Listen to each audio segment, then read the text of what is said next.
गुरुत्मन्ता याति नोचरास न संसिता प्रसादिष्कृष्टोऽपि काककी गरुड़ायते।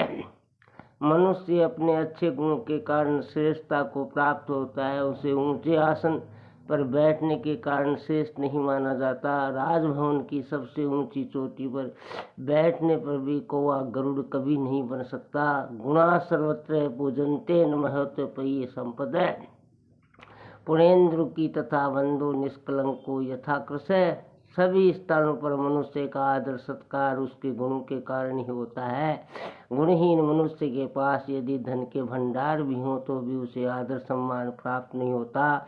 बहुत थोड़े से प्रकाश वाला परंतु दाग धब्बों से रहित दूज का चांद जिस प्रकार पूजा जाता है अथवा अच्छा समझा जाता है, पूर्णिमा के चंद्रमा को भी वैसा ही सम्मान प्राप्त नहीं होता। इसका भाव ये है कि मनुष्य का आदर सत्कार उसके गुणों के कारण होता है। पूर्णिमा के चांद में अनेक दाग धब्बे दिखाई देते हैं, परंतु दूज का चांद एक पतली सी लकीर के समान होता है, परंतु उसमें कोई दाग धब्बा नहीं होता, इसलिए वह पूरे चांद की अपेक्षा अधिक सुंदर दिखाई देता है। बंधुओं, पर प्रयत्न गुणो यस्तु निर्गुणपि गुणो भवते इंद्रोपि लघुत्तम याति स्वम प्रख्यात गुण। जिस मनुष्य के गुणों की तारीफ दूसरे लोग करते हैं वह गुणों से रहित होने पर भी गुणी मान लिया जाता है, परंतु यदि इंद्र भी अपने मुख से अपनी प्रशंसा करता है तो इसे छोटापन माना जाता है। वास्तव में गुणी उसे ही माना जाता है जिसके गुणों की प्रशंसा दूसरे लोग करते हैं। स्वयं अपनी प्रशंसा करना हल्केपन का प्रमाण देना है। विवेकानुप्राप्ता गुणा यान्ति मनोज्ञातम सूत्रा रत्ना भाति चामी कर नियोजित।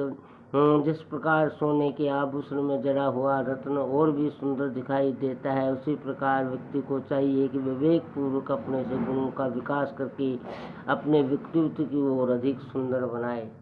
आवाज की दुनिया के दोस्तों, गुणे सर्वगतोपि सदित निराश्रय अनयनमापि मनक के हेमास व्यक्ति। गुणों में सर्वज्ञ परमात्मा के समान होने पर भी निराश्रित व्यक्ति दुखी होता रहता है। जैसे अत्यंत मूल्यवान हीरा भी सोने में जड़े जाने की आशा करता है, उसी प्रकार मनुष्य को भी किसी सहारे की अपेक्षा रहती है। अर्थात गुणी व्यक्ति भी आश्रय के बिना समाज में वह सम्मान प्राप्त नहीं कर पाता जिसकी उसको अपेक्षा होती है। अतिक्लेशेन चार्थादमास्त कर्मेण तु शत्रुणाम प्राणिपातेन्ते हात्रामा भवन्तु में।